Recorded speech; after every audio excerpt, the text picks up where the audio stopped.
Hello friends, ನಿಮ್ಮೆಲ್ಲರಿಗೂ ನಮ್ಮ likes ಚಾನೆಲ್ಗೆ ಸ್ವಾಗತ.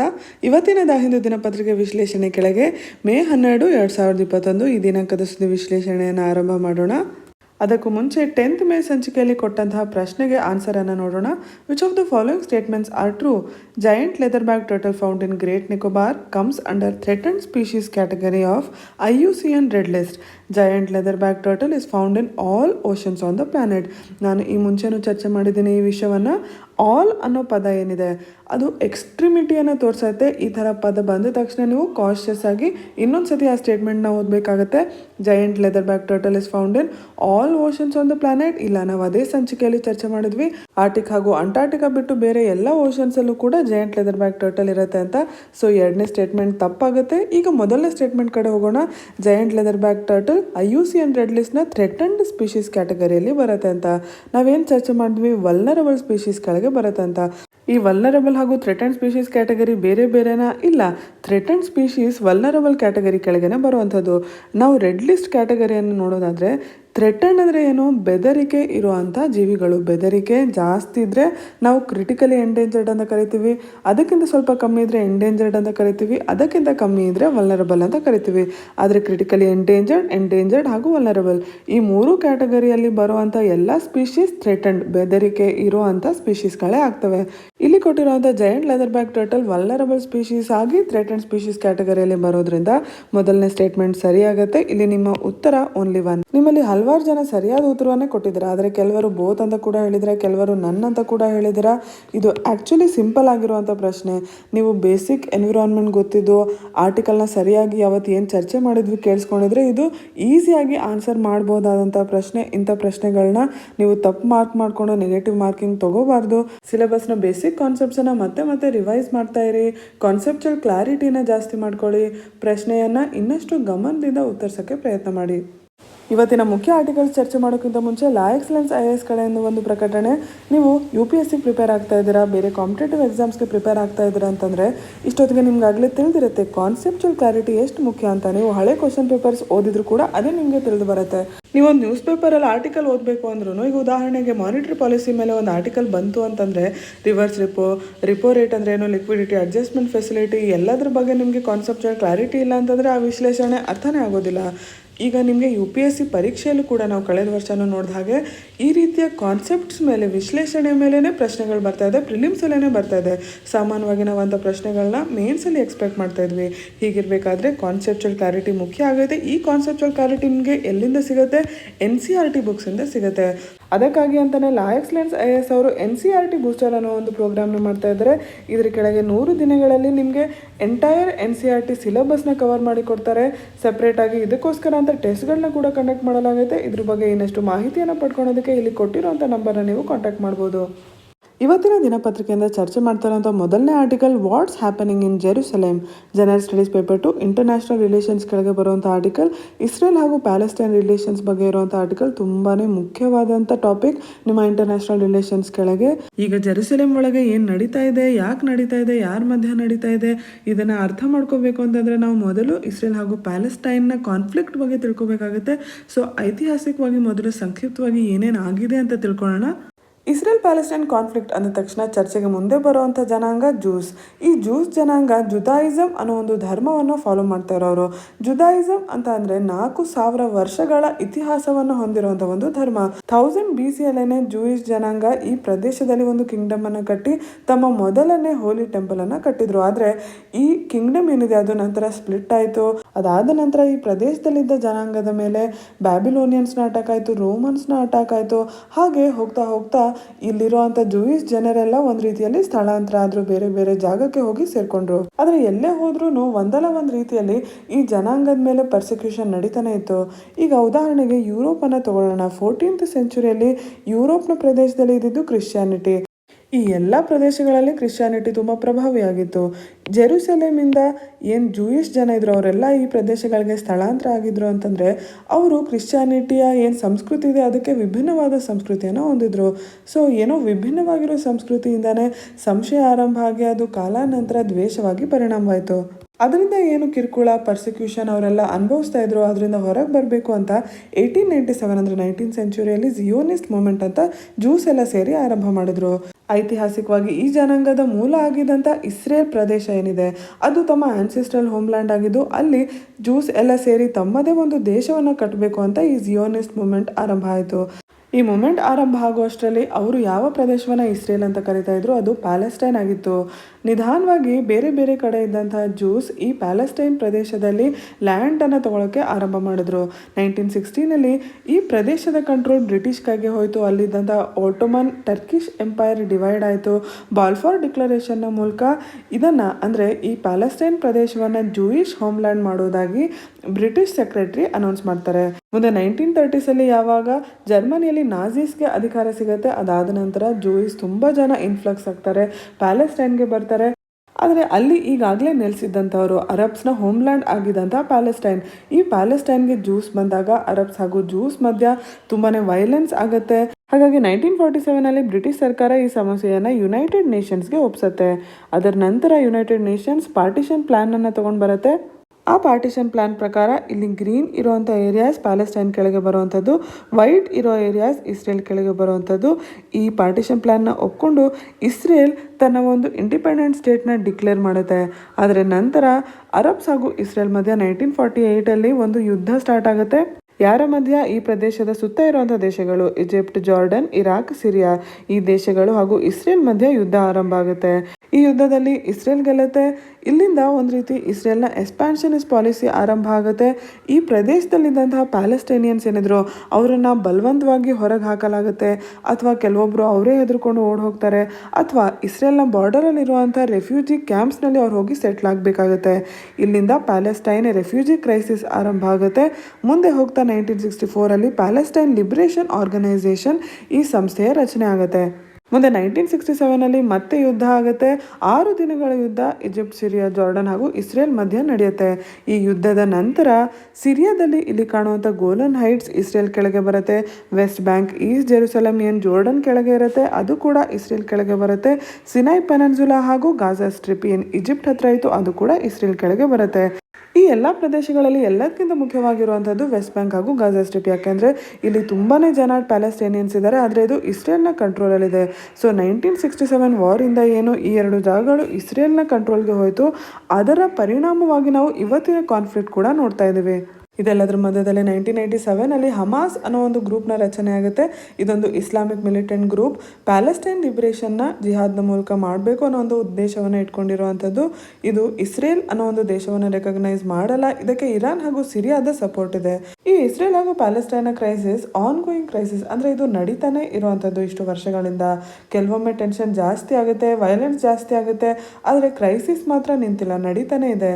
ಈ ದೇಶಗಳ ಮಧ್ಯ ಶಾಂತಿಯನ್ನು ತರೋಕೆ ಅಂತಾರಾಷ್ಟ್ರೀಯವಾಗಿ ಸಾಧ್ಯ ಆಗಿಲ್ಲ, ಪ್ರಯತ್ನ ಮಾಡಿಲ್ಲ ಅಂತಲ್ಲ. US ಹಾಗೂ ರಷ್ಯಾ ಸೇರಿ 1993ಯಲ್ಲಿ ಆಸ್ಲೋ ಪೀಸ್ ರೆಕಾರ್ಡ್ ಅಂತ ಕೂಡ 2 ಸ್ಟೇಟ್ ಸೊಲ್ಯೂಷನ್ನ ಕಾನ್ಸೆಪ್ಟ್ನ ಮೇಲೆ ಈ ಅಗ್ರಿಮೆಂಟ್ನ ಒಂದು ನೆಗೋಸಿಯೇಷನ್ನ ಮಾಡಿದ್ರು. ಆದರೆ ಇಸ್ರೇಲ್ ತನ್ನ ಆಕ್ಯುಪೈಡ್ ಟೆರಿಟರೀಸ್ನ ಬಿಟ್ಕೊಡ್ಲಿಲ್ಲ, ಹಾಗಾಗಿ ಅದು ಕೂಡ ಯಶಸ್ವಿ ಆಗಲಿಲ್ಲ. ಈಗ ಇಸ್ರೇಲ್ಗೆ ಏನು ಬೇಕಾಗಿದೆ? ಜೆರುಸಲೆಮ್ ಜಾಗ ಬೇಕಾಗಿದೆ. ತಾನು ಜೂಯಿಷ್ ಸ್ಟೇಟ್ ಅನ್ನೋ ಒಂದು ರೆಕಗ್ನಿಷನ್ ಬೇಕಾಗಿದೆ. ಅದೇ ಪ್ಯಾಲೆಸ್ಟೈನ್ಗೂ ಕೂಡ ಈಸ್ಟ್ ಜೆರುಸಲೆಮ್ ತನ್ನ ಕ್ಯಾಪಿಟಲ್ ಆಗಿ ಒಂದು ಇಂಡಿಪೆಂಡೆಂಟ್ ಪ್ಯಾಲೆಸ್ಟೈನ್ ಸ್ಟೇಟ್ನ ರಚನೆ ಬೇಕಾಗಿದೆ. ಈ ಜೆರುಸಲೆಮ್ ಯಾಕಷ್ಟು ಮುಖ್ಯವಾಗಿರುವಂಥದ್ದು? ಜೆರುಸಲೆಮ್ ನಗರ ಇಸ್ರೇಲ್ ಹಾಗೂ ವೆಸ್ಟ್ ಬ್ಯಾಂಕ್ ಮಧ್ಯದಲ್ಲಿ ಬರುತ್ತೆ. ಜುದಾಯಿಸಮ್ನ ಹೋಲಿ ಸೈಟ್ಸ್ ಹಾಗೂ ಇಸ್ಲಾಂನ ಹೋಲಿ ಸೈಟ್ಸ್ ಎರಡೂ ಕೂಡ ಜೆರುಸಲೆಮಲ್ಲಿದೆ. ಇವತ್ತಿನ ಆರ್ಟಿಕಲಲ್ಲಿ ಚರ್ಚೆ ಮಾಡ್ತಿರೋದು ಕೂಡ ಈ ರೀತಿ ಹೋಲಿ ಸೈಟ್ಸ್ಗೆ ಸಂಬಂಧಪಟ್ಟಿರುವಂಥದ್ದು. ನೀವಿಲ್ಲಿ ಏನು ಟೆಂಪಲ್ ಮೌಂಟ್ ಅಥವಾ ಹರಾಮ್ ಅಲ್ ಶರೀಫ್ ಅಂತ ನೋಡ್ತೀರಾ, ಅದರೊಳಗೆ ಡೋಮ್ ಆಫ್ ರಾಕ್ ಇದೆ, ಅಲ್ ಅಕ್ಸಾ ಮಾಸ್ಕ್ ಇದೆ. ಇದು ಇಸ್ಲಾಂಗೆ ಪವಿತ್ರವಾಗಿರುವಂಥ ಸ್ಥಳ. ಇಲ್ಲಿ ಏನು ವೆಸ್ಟರ್ನ್ ವಾಲ್ ಅಂತ ನೋಡ್ತೀರಾ, ಇದು ಜುದಾಯಿಸಮ್ಗೆ, ಜೂಯಿಸ್ ಜನರಿಗೆ ಪವಿತ್ರವಾದಂಥ ಸ್ಥಳ. ಈ ಎಲ್ಲ ಪವಿತ್ರವಾದ ಸ್ಥಳಗಳು ಇರೋದು ಈಸ್ಟ್ ಜೆರುಸಲೆಮಲ್ಲಿ. ಈ ಈಸ್ಟ್ ಜೆರುಸಲೆಮ್ 1967 ಯುದ್ಧದಲ್ಲಿ ಇಸ್ರೇಲ್ನ ಕೆಳಗೆ ಬಂತು. ಅದರ ನಂತರ ಜೂಸ್ ಇಲ್ಲಿ ಬಂದು ನೆಲೆಸ್ತಾನೆ ಇದ್ದಾರೆ. ಇವತ್ತಿನ ಮಟ್ಟಿಗೆ ಈಸ್ಟ್ ಜೆರುಸಲೆಮಲ್ಲಿ ಆಲ್ಮೋಸ್ಟ್ 2 ಲಕ್ಷ ಜನ ಜೂಸ್ ಇದ್ದಾರೆ. ಇಲ್ಲಿ ಯಾರು ಜೂಸ್ ಹುಟ್ಟುತ್ತಾರೆ ಅವರೆಲ್ಲರಿಗೂ ನ್ಯಾಚುರಲ್ ಆಗೇನೆ ಇಸ್ರೇಲಿ ಸಿಟಿಸನ್ಶಿಪ್ ಕೊಡಲಾಗುತ್ತೆ. ಆದರೆ ಇಲ್ಲಿ ಇರುವಂಥ ಪ್ಯಾಲೆಸ್ಟೈನ್ಸ್ಗೆ ಮಾತ್ರ ಕಂಡೀಷನಲ್ ರೆಸಿಡೆನ್ಸಿ ಪರ್ಮಿಟ್ಸ್ನ ಕೊಡಲಾಗಿದೆ. ಇವತ್ತಿನ ಆರ್ಟಿಕಲಲ್ಲಿ ಮೊದಲು ನಾವು ಶೇಖ್ ಜರಾ ಡಿಸ್ಪ್ಯೂಟ್ ಬಗ್ಗೆ ಚರ್ಚೆ ಮಾಡೋಣ. ಈ ಶೇಖ್ ಜರಾ ಡಿಸ್ಪ್ಯೂಟ್ ಏನು? ಈ ಈಸ್ಟ್ ಜೆರುಸಲೆಮ್ನ ಒಂದು ಜಾಗ ಈ ಶೇಖ್ ಜರಾ ಅನ್ನೋಂಥದ್ದು. ನಾವು ಅವಾಗಲೇ 1948ನ ಯುದ್ಧ ಬಗ್ಗೆ ಚರ್ಚೆ ಮಾಡಿದ್ವಲ್ವಾ, ಆ ಯುದ್ಧದಲ್ಲಿ 28 ಜನ ಪ್ಯಾಲೆಸ್ಟೈನಿಯನ್ ಫ್ಯಾಮಿಲೀಸ್ ಈ ಶೇಖ್ ಜರಾ ಅನ್ನೋ ಒಂದು ಜಾಗಕ್ಕೆ ಹೋಗಿ ಸೆಟ್ಲ್ ಆಗ್ತಾರೆ. ಮುಂದೆ ಈ ಪ್ರದೇಶ ಜಾರ್ಡನ್ ಕೆಳಗೆ ಬಂದಾಗ ಅವಾಗ ಈ ಫ್ಯಾಮಿಲೀಸ್ಗೆ ಮನೆಯನ್ನು ಕಟ್ಟುವಂಥ ಕೆಲಸ ಕೂಡ ಆರಂಭ ಆಗುತ್ತೆ. ಆದರೆ ಇಸ್ರೇಲ್ 1967 ಈ ಜಾಗವನ್ನು ಕ್ಯಾಪ್ಚರ್ ಮಾಡುತ್ತೆ. ಅದಾದ ನಂತರ ಜೂಯಿಸ್ ಏಜೆನ್ಸೀಸ್ ಆ ಪ್ಯಾಲೆಸ್ಟೈನಿಯನ್ ಫ್ಯಾಮಿಲೀಸ್ಗೆ ಆ ಜಾಗವನ್ನು ಬಿಟ್ಟು ಹೋಗೋಕ್ಕೆ ಹೇಳ್ತಾರೆ 1970s. ಅದಕ್ಕೆ ಕಾರಣ ಅವ್ರ ಪ್ರಕಾರ 1885 ಆ ಜಾಗಗಳೆಲ್ಲ ಜೂಸ್ಗೆ ಸೇರಿದ್ವು. ಸೊ ಈ ಜೂಸ್ ಹಾಗೂ ಪ್ಯಾಲೆಸ್ಟೈನಿಯನ್ ಫ್ಯಾಮಿಲೀಸ್ ಅಲ್ಲೇನು ಸೆಟ್ಲ್ ಆಗಿದ್ರು ಅವರಿಬ್ಬರ ಮಧ್ಯೆ ಇರುವಂಥ ವಿವಾದ ಕೋರ್ಟ್ಗೆ ಹೋಗುತ್ತೆ. ಸೆಂಟ್ರಲ್ ಕೋರ್ಟ್ ಪ್ಯಾಲೆಸ್ಟೈನಿಯನ್ ಫ್ಯಾಮಿಲೀಸ್ ಆ ಜಾಗವನ್ನು ಬಿಟ್ಟು ಹೋಗಬೇಕು ಅಂತ ಡಿಸಿಷನ್ ಕೊಟ್ಟಿದೆ ಈ ವರ್ಷ.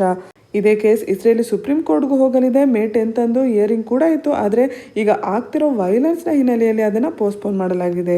ಏನು ವೈಲೆನ್ಸ್ ಆಗ್ತಾ ಇದೆ? ನಾವು ಅವಾಗಲೇ ಅಲ್ ಅಕ್ಸಾ ಮಾಸ್ಕ್ ಅಂತ ಏನು ಚರ್ಚೆ ಮಾಡಿದ್ವಿ, ಅಲ್ಲಿ ಇಸ್ರೇಲಿ ಆರ್ಮ್ಡ್ ಫೋರ್ಸಸ್ ಅಟ್ಯಾಕ್ ಮಾಡಿದ್ದಾವೆ. ಈ ಅಟ್ಯಾಕಲ್ಲಿ 300 ಜನ ಪ್ಯಾಲೆಸ್ಟೈನಿಯನ್ಸ್ ಇಂಜೂರ್ ಆಗ್ತಾರೆ. ಈ ಅಟ್ಯಾಕ್ಗೆ ಕೌಂಟರ್ ಮಾಡೋಕ್ಕೆ ಅಂತ ನಾವು ಆವಾಗಲೇ ಹಮಾಸ್ ಅನ್ನೋ ಒಂದು ಗ್ರೂಪ್ ಬಗ್ಗೆ ಏನು ಚರ್ಚೆ ಮಾಡಿದ್ವಿ, ಅವರು ಕೌಂಟರ್ ಅಟ್ಯಾಕ್ ಮಾಡ್ತಾರೆ, ರಾಕೆಟ್ಸ್ನ ಫೈರ್ ಮಾಡ್ತಾರೆ. ಇದರಲ್ಲಿ 2 ಇಸ್ರೇಲಿ ಜನ ತೀರ್ಕೊಂಡಿದ್ದಾರೆ.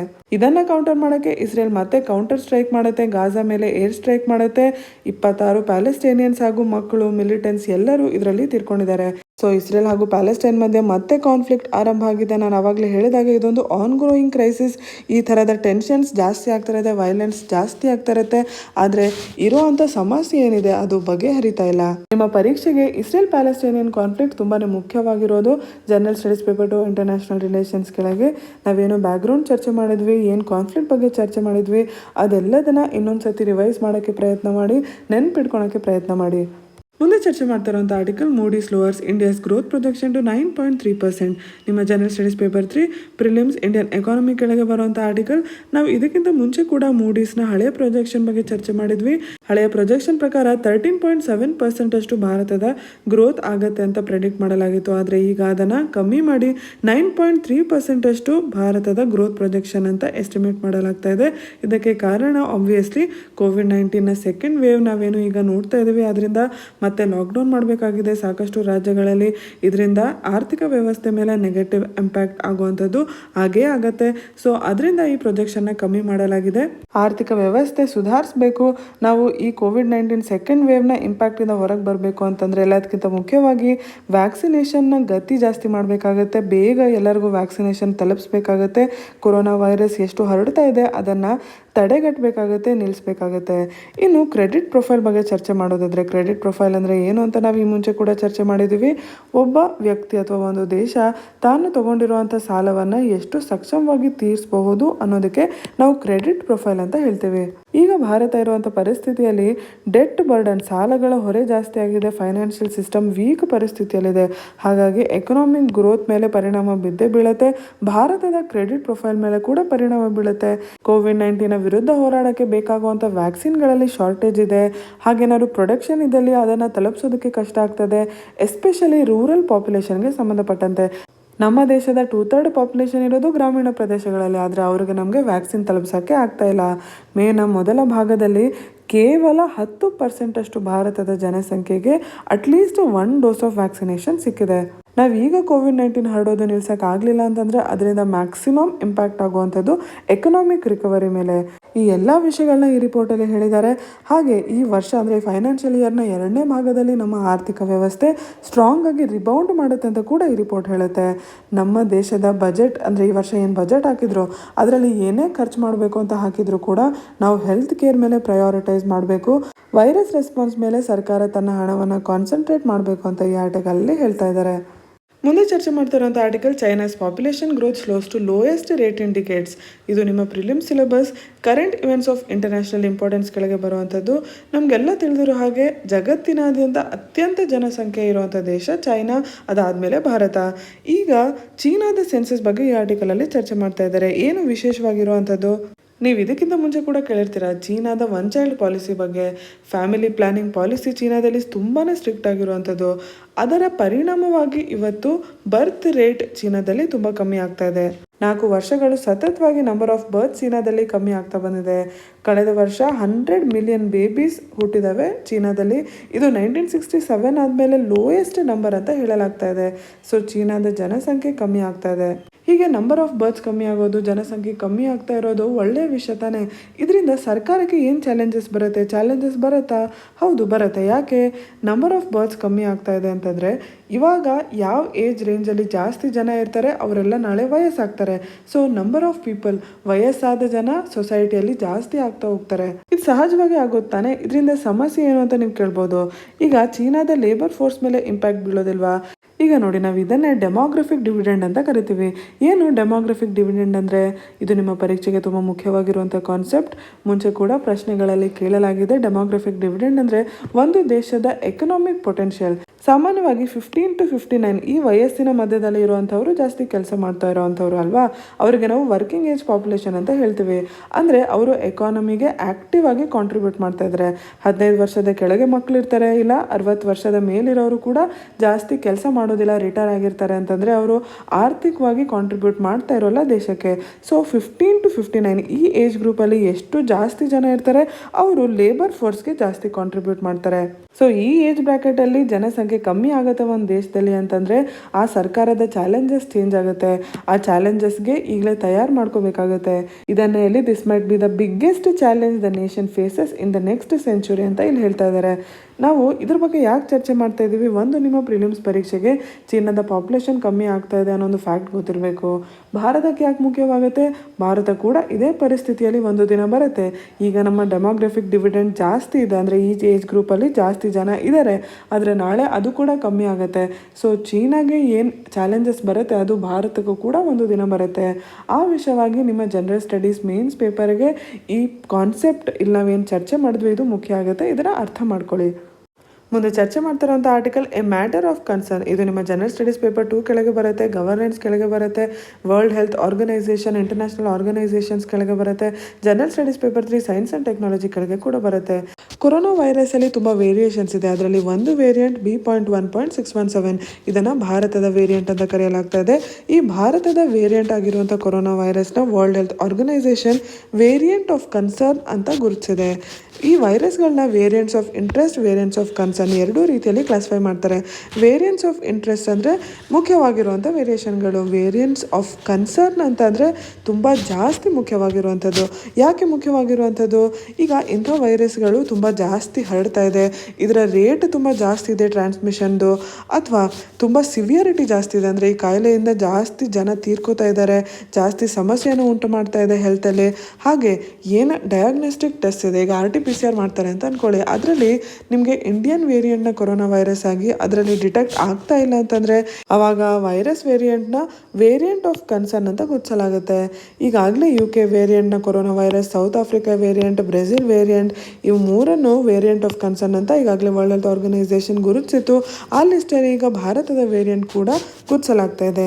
ಈ ರೀತಿ ಯಾಕೆ ಗುರುತಿಸ್ತಾರೆ? ಇದರಿಂದ ಏನು ಉಪಯೋಗ ಆಗುತ್ತೆ?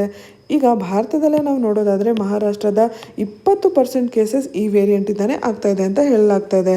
ಹೀಗೆ ಒಂದು ವೈರಸ್ ವೇರಿಯಂಟ್ನ ವೇರಿಯಂಟ್ ಆಫ್ ಕನ್ಸರ್ನ್ ಅಂತ ಗುರುತಿಸೋದ್ರಿಂದ ಏನಾಗುತ್ತೆ? ಅದರಿಂದ ಏನಾದ್ರು ಉಪಯೋಗ ಇದೆಯಾ? ಇದು ಕೇವಲ ಅಕಾಡೆಮಿಕ್ ಇಂಟ್ರೆಸ್ಟಲ್ಲಿ ಮಾತ್ರ ನಡೆಯುತ್ತಾ? ಇಲ್ಲ. ಈಗ ಒಂದೊಂದು ವೇರಿಯಂಟ್ಗಳು ಒಂದೊಂದು ಪ್ರದೇಶಗಳಲ್ಲಿ ತುಂಬ ಜಾಸ್ತಿ ಡಾಮಿನೆಂಟ್ ಆಗ್ತಾ ಹೋಗ್ಬೋದು. ಹಾಗೆ ಡಾಮಿನೆಂಟ್ ಆಗ್ತಾ ಇದೆಯಾ ಅದನ್ನು ತಿಳ್ಕೊಳೋದಕ್ಕೆ ಈ ರೀತಿ ರೆಕಗ್ನಿಷನ್ ನಮಗೆ ಉಪಯೋಗ ಆಗುತ್ತೆ. ಈಗಾಗಲೇ ವ್ಯಾಕ್ಸಿನ್ ಕಂಪ್ನಿಗಳು ವ್ಯಾಕ್ಸಿನ್ಗಳನ್ನ ತಂದಿದ್ದಾವೆ ಅಲ್ವಾ, ಆದರೆ ಹೊಸ ಹೊಸ ವೇರಿಯಂಟ್ಗೆ ಅದೇ ವ್ಯಾಕ್ಸಿನ್ ಎಫೆಕ್ಟಿವ್ ಇದೆಯಾ ಅದನ್ನು ತಿಳ್ಕೊಳೋದಕ್ಕೆ ಕೂಡ ಸಾಧ್ಯ ಆಗುತ್ತೆ. ಈ ರೀತಿ ವಿಶೇಷವಾಗಿ ಗುರುತಿಸೋದ್ರಿಂದ ಕ್ರೂಷಿಯಲ್ ಪಬ್ಲಿಕ್ ಹೆಲ್ತ್ ರೆಸ್ಪಾನ್ಸಲ್ಲಿ ಏನೂ ಬದಲಾವಣೆ ಇಲ್ಲದೆ ಇರ್ಬೋದು, ಆದರೆ ಹೆಲ್ತ್ ಅಥಾರಿಟೀಸ್ಗೆ ಹೊಸ ಹೊಸ ವೇರಿಯಂಟ್ಸ್ ಇದೆ, ಅದು ಟೆಸ್ಟ್ನ ಅವಾಯ್ಡ್ ಮಾಡಬಹುದು ಅನ್ನೋ ಒಂದು ಎಚ್ಚರಿಕೆ ಇದ್ದೇ ಇರುತ್ತೆ. ಹಾಗೆ ಜನರಿಗೂ ಕೂಡ ಅವರು ಎಚ್ಚರಿಕೆಯಿಂದ ಮುಂದುವರಿಬೇಕು ಅಂತ ನೆನಪಿಸಿದಾಗ ಆಗುತ್ತೆ. ಸೊ ಈ ರೀತಿ ರೆಕಗ್ನಿಷನ್ ಮುಖ್ಯ ಅನ್ನೋದ್ರ ಬಗ್ಗೆ ಈ ಆರ್ಟಿಕಲ್ ಹೇಳ್ತಾ ಇದೆ. ಹಾಗೆ ನಿಮ್ಮ ಪ್ರಿಲಿಮ್ಸ್ ಎಕ್ಸಾಮ್ಗೆ ಈ ವೇರಿಯಂಟ್ಸ್ ಬಗ್ಗೆ ನಿಮಗೆ ಮಾಹಿತಿ ಗೊತ್ತಿರಬೇಕಾಗುತ್ತೆ. ಮುಂದೆ ಚರ್ಚೆ ಮಾಡ್ತಾ ಇರುವಂಥ article evaluate the Ladakh crisis, keep China at bay. General studies paper 2 international relations ಕೆಳಗೆ ಭಾರತ ಹಾಗೂ ಚೀನಾ ಸಂಬಂಧದ ಬಗ್ಗೆ ಚರ್ಚೆ ಮಾಡ್ತಾ ಇದ್ದೀವಿ. ಚೀನಾವನ್ನು ಹೇಗೆ ಕೌಂಟರ್ ಮಾಡಬೇಕು ಅನ್ನೋ ಒಂದು ವಿಶ್ಲೇಷಣೆಯನ್ನು ಈ ಆರ್ಟಿಕಲಲ್ಲಿ ಕೊಟ್ಟಿದ್ದಾರೆ. ಇಲ್ಲಿ ಲಡಾಖ್ ಕ್ರೈಸಿಸ್ ಅಂದರೆ ಏನರ ಬಗ್ಗೆ ಚರ್ಚೆ ಮಾಡ್ತಾ ಇದ್ದಾರೆ? ಗಾಲ್ವನ್ ವ್ಯಾಲಿ ಕ್ಲಾಶ್ ಏನು ನಡೀತು ಕಳೆದ ವರ್ಷ, ಅದ್ರ ಬಗ್ಗೆ ಇಲ್ಲಿ ಚರ್ಚೆ ಮಾಡ್ತಾ ಇರೋವಂಥದ್ದು. ಆ ಕ್ಲಾಶ್ನ ನಂತರ ಭಾರತ ಹಾಗೂ ಚೀನಾದ ಮಧ್ಯ ಡಿಸ್ಎಂಗೇಜ್ಮೆಂಟ್ನ ನಾವು ಕಂಪ್ಲೀಟ್ಲಿ ಯಶಸ್ವಿಯಾಗಿ ಮಾಡೋಕ್ಕಾಗಿಲ್ಲ. ಆ ಹಿನ್ನೆಲೆಯಲ್ಲಿ ಈ ಆರ್ಟಿಕಲಲ್ಲಿ ಚರ್ಚೆಯನ್ನು ಮಾಡ್ತಾ ಇದ್ದಾರೆ. ಚೀನಾವನ್ನು ಕೌಂಟರ್ ಮಾಡೋಕ್ಕೆ ಭಾರತ ಏನು ಮಾಡಬೇಕು ಅದಕ್ಕೆ ಇಲ್ಲಿ 3 ಸ್ಟ್ರಾಟಜಿ ಬಗ್ಗೆ ಚರ್ಚೆ ಮಾಡ್ತಾ ಇದ್ದಾರೆ. ಮೊದಲನೇ ಸ್ಟ್ರಾಟಜಿ ಏನು? ಈಗ ಸಾಮಾನ್ಯವಾಗಿ ಒಂದು ದೇಶ ಇನ್ನೊಂದು ದೇಶಕ್ಕೆ ಅಟ್ಯಾಕ್ ಮಾಡುತ್ತೆ ಅಂದರೆ ಏನು ಮಾಡುತ್ತೆ? ಇನ್ನೊಂದು ದೇಶ ನಾನು ಕೂಡ ಅಟ್ಯಾಕ್ ಮಾಡ್ತೀನಿ, ರಿಟಾಲಿಯೇಟ್ ಮಾಡ್ತೀನಿ ಅಂತ ಹೆದರ್ಸುತ್ತೆ. ಆ ಹೆದರಿಕೆಗೆ ಅಟ್ಯಾಕ್ ಕಮ್ಮಿ ಆಗುತ್ತೆ. ಈ ರೀತಿ ಒಂದು ಸ್ಟ್ರಾಟಜಿ ಏನಿದೆ, ಆ ಮಿಲಿಟರಿ ಸ್ಟ್ರಾಟಜಿ ಪಾಕಿಸ್ತಾನದಂತಹ ದೇಶದ ಜೊತೆ ವರ್ಕ್ ಆಗ್ಬೋದು, ಆದರೆ ಚೀನಾದ ಜೊತೆ ಅದು ವರ್ಕ್ ಆಗ್ಲಿಕ್ಕಿಲ್ಲ.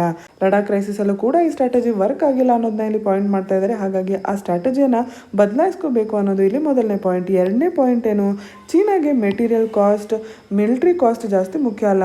ಯಾಕೆಂದರೆ ಚೀನಾ ಹತ್ರ ಕಮಾಂಡ್ ತುಂಬ ಜಾಸ್ತಿ ಇದೆ, ಸೋಲ್ಜರ್ಸ್ ತುಂಬ ಜಾಸ್ತಿ ಇದ್ದಾರೆ. ಅವರ ಡಿಫೆನ್ಸ್ ಬಜೆಟ್ ಭಾರತದ 3 ಪಟ್ಟು 4 ಪಟ್ಟು ಇದೆ. ಹೀಗಿರಬೇಕಾದ್ರೆ ಚೀನಾಗೆ ಮೆಟೀರಿಯಲ್ ಕಾಸ್ಟ್ ಮುಖ್ಯ ಅಲ್ಲ, ಆದರೆ ಚೀನಾಗೆ ಜಾಸ್ತಿ ಯಾವ್ದು ಮುಖ್ಯ, ಪೊಲಿಟಿಕಲ್ ಕಾಸ್ಟ್.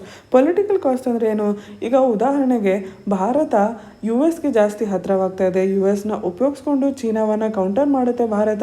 ಚೀನಾದ ಇನ್ಫ್ಲೂಯೆನ್ಸ್ನ ಏಷ್ಯಾದಲ್ಲಿ ಕಮ್ಮಿ ಮಾಡುತ್ತೆ. ಈ ರೀತಿ ರಾಜಕೀಯವಾಗಿ ಏನಾದ್ರು ದಂಡ ತೆರಬೇಕಾಯಿತು ಅಂತ ಅಂದರೆ ಅದು ಆ ವೆಚ್ಚ ಏನಿದೆ ಅದು ಚೀನಾಗೆ ಜಾಸ್ತಿ ಹಾನಿಕರವಾಗಿರುವಂಥದ್ದು. ಇದು ಇಲ್ಲಿ ಕೊಟ್ಟಿರುವಂಥ ಎರಡನೇ ಪಾಯಿಂಟ್. ಮೂರನೇ ಪಾಯಿಂಟ್ ಏನು ಅಂತಂದರೆ Himalayan frontier versus Indian ocean region. ಈಗ ಹಿಮಾಲಯನ್ ಫ್ರಾಂಟಿಯರ್ ಅಂತಂದರೆ ಇಲ್ಲಿ ಲಡಾಖ್ ಬಗ್ಗೆ ಚರ್ಚೆ ಮಾಡ್ತಾ ಇದ್ದಾರೆ. ಗಾಲ್ವಾನ್ ವ್ಯಾಲಿ ಕ್ಲಾಶ್ ಏನಾಯಿತು, ಅಲ್ಲಿ ಇರುವಂಥ ಲೈನ್ ಆಫ್ ಆ್ಯಕ್ಚುಯಲ್ ಕಂಟ್ರೋಲ್ ಬಗ್ಗೆ ಎರಡೂ ದೇಶಗಳ ಪರ್ಸೆಪ್ಷನ್ ಡಿಫ್ರೆಂಟ್ ಇದೆ. ಅಲ್ಲಿ ಭೌಗೋಳಿಕವಾಗಿ ಕೂಡ ಟೆರೇನ್ ತುಂಬ ಕಷ್ಟವಾಗಿರುವಂಥದ್ದು. ಸೊ ಅಲ್ಲಿ ನಾವು ಜಾಸ್ತಿ ಅಂದರೂ ಎಷ್ಟಂತ ಗೇನ್ಸ್ ಪಡೆಯೋಕ್ಕೆ ಸಾಧ್ಯ, ಅದಕ್ಕಿಂತ ಜಾಸ್ತಿ ಮುಖ್ಯ ಇರುವಂಥದ್ದು ಇಂಡಿಯನ್ ಓಷನ್ ರೀಜನ್.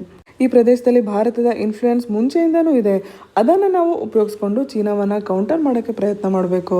ಈಗ ಲೈನ್ ಆಫ್ ಆ್ಯಕ್ಚುಯಲ್ ಕಂಟ್ರೋಲ್ ಹತ್ರ, ಲಡಾಖ್ ಹತ್ರ ಏನು ನಮಗೆ ಮಿಲಿಟ್ರಿಗೆ ಇಂಪ್ರೂವ್ ಮಾಡೋಕ್ಕೆ ಮಾಡರ್ನೈಸೇಷನ್ನ ಅವಶ್ಯಕತೆ ಇರುತ್ತೆ, ಅದನ್ನು ಮಾಡ್ತಾ ಇರಬೇಕು. ಆದರೆ ನಮ್ಮ ಎಲ್ಲ ಸಂಪನ್ಮೂಲಗಳನ್ನ ಅಲ್ಲಿ ಹಾಕಬಾರ್ದು. ಇಂಡಿಯನ್ ಓಷನ್ ರೀಜನ್ ಮೇಲೆ ಕೂಡ ಕಾನ್ಸಂಟ್ರೇಟ್ ಮಾಡ್ಬೋದು. ಈ ರೀಜನ್ ಮೂಲಕನೇ ನಾವು ಚೀನಾವನ್ನು ಕೌಂಟರ್ ಮಾಡೋಕ್ಕೆ ಸಾಧ್ಯ.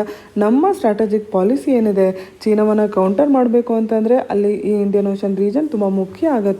ಈ 3 ಪಾಯಿಂಟ್ನ ಈ ಆರ್ಟಿಕಲಲ್ಲಿ ಹೇಳ್ತಾ ಇದ್ದಾರೆ. ಚೀನಾವನ್ನು ಕೌಂಟರ್ ಮಾಡೋಕ್ಕೆ ಈ 3 ಸ್ಟ್ರಾಟಜಿಯನ್ನು ಇವರು ಕೊಡ್ತಾ ಇದ್ದಾರೆ. ನಿಮ್ಮ ಪ್ರಶ್ನೆಯಲ್ಲೋ ಅಥವಾ ಇಂಟರ್ವ್ಯೂಯಲ್ಲೋ ಭಾರತ ಹಾಗೂ ಚೀನಾದ ಪರಿಸ್ಥಿತಿ ಏನಿದೆ, ಅದರಿಂದ ನಾವು ಹೇಗೆ ಹೊರಗೆ ಬರ್ಬೋದು, ಚೀನಾವನ್ನು ಹೇಗೆ ಕೌಂಟರ್ ಮಾಡ್ಬೋದು ಅಂತ ಪ್ರಶ್ನೆ ಬರ್ಬೋದು. ನಿಮ್ಮ ಮೇನ್ಸ್ ಪರೀಕ್ಷೆಯಲ್ಲಿ ಕ್ರಿಟಿಕಲಿ ಅನಲೈಸ್ ಅಂತ ಬಂದಾಗ ಕನ್ಕ್ಲೂಷನಲ್ಲೋ ಅಥವಾ ಅನಾಲಿಸಿಸ್ ಮಾಡಬೇಕಾದ್ರೆ ಈ ರೀತಿ ಪಾಯಿಂಟ್ಸ್ನ ನೀವು ಉಪಯೋಗಿಸ್ಕೊಂಡು ಬರಿಬೋದು. ಇವತ್ತಿನ ಸಂಚಿಕೆಯಿಂದ ಈ ಪ್ರಶ್ನೆಯನ್ನು ಉತ್ತರಿಸೋಕ್ಕೆ ಪ್ರಯತ್ನ ಮಾಡಿ. Which of the following variants of corona virus has not been identified as a variant of concern by World Health Organization? A Brazil, B South Africa, C United States, D United Kingdom. ಇದಕ್ಕೆ ಉತ್ತರವನ್ನು comment ಸೆಕ್ಷನಲ್ಲಿ ತಿಳಿಸಿ. ಹಾಗೆ ಇವತ್ತು ನಾವು ಸಾಕಷ್ಟು important ಕಾನ್ಸೆಪ್ಟ್ಸ್ನ discuss ಮಾಡಿದ್ವಿ. ಅದರಲ್ಲಿ ಏನಾದರೂ ಡೌಟ್ಸ್ ಇದ್ದರೆ ಕೂಡ ಕಮೆಂಟ್ ಸೆಕ್ಷನಲ್ಲಿ ಕೇಳಿ. ನಮ್ಮ ಚಾನೆಲ್ನ ಸಬ್ಸ್ಕ್ರೈಬ್ ಮಾಡಿ, ಈ ವಿಡಿಯೋಗೆ ಲೈಕ್ ಹಾಗೂ ಕಮೆಂಟ್ ಮಾಡಿ. ಮತ್ತೆ ಸಿಗೋಣ. ಧನ್ಯವಾದಗಳು.